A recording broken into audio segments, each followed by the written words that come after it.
అసలు ఏందిరా మీరు ఏం మాట్లాడుతున్నారో మీకన్నా తెలుసారా? అసలు వినాయక చవితి అంటే ఏంటో తెలుసారా మీకు?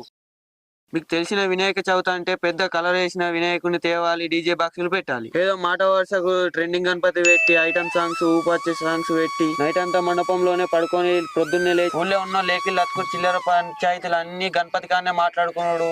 ఇదే నారా వానికి వీనికి లింకులు పెట్టుడు, లొల్లిలు పెట్టుడు, ఇవన్నీ గణపతి మండపంలోనే నారా. ఇందుకే నారా గణపతి పెట్టుకున్నాడు, పంచాయతీలు పెట్టుకునేందుకు. ఇవే ముచ్చట్లారా వినాయకుడు మన నుంచి కోరుకునేది. పోయినసారి మన ఊర్లో నిమజ్జనం చేసిన గణపతుల వల్ల ఎన్ని చేపలు చనిపోయాయో తెలుసారా మీకు? అసలు ఆ చేపలు తిని ఎంత మంది హెల్త్ ఖరాబ్ అయిందో తెలుసారా మీకు? వినాయకుడు పెద్దగా ఉంటేనే మనం పూజలు అందుకుంటాడా, లేదంటే అందుకోడా? వినాయకుడు చిన్నది పెద్ద అన్నది కాదురా, మన మనసులో ఉన్న భక్తి ఇంపార్టెంట్ రా. మట్టి వినాయకుడు పెడితే మన పూజలు అందుకోడా దేవుడు? బాక్సులు పెట్టకపోతే పెట్టలే అని అలుగుతాడా దేవుడు? కలర్ వినాయకుడి బదులు మట్టి వినాయకుడిని పెడతాం. బాక్సుల సామానుకు బదులు భజన సామాన్ తెద్దాం. ఫోన్ కు ఆంపిల్కు కనెక్టింగ్ బంద్ చేసి భజనతో మనం దేవునికి కనెక్ట్ అయిపోదాం రా. లాస్ట్ రోజు తాగి డాన్స్ చేయడం ఎంత పాపమో తెలుసారా మీకు? అందరు చేస్తారు, మనం చేస్తే ఏమైతుంది అంటారు కదరా మీరు. మనం ఆపితే వేరే వాళ్ళు కూడా ఆపుతారని ఎందుకు ఆలోచించట్లేదురా మీరు? అరే లాస్ట్ రోజు బాక్సులతో కాకుండా భక్తి భజనతో సాగనంపుదాం రా. ఇప్పటి నుంచి మనం మారుదాం, మార్పుని తీసుకొద్దాం. జై బోలో గణేష్ మహారాజ్ కి జై.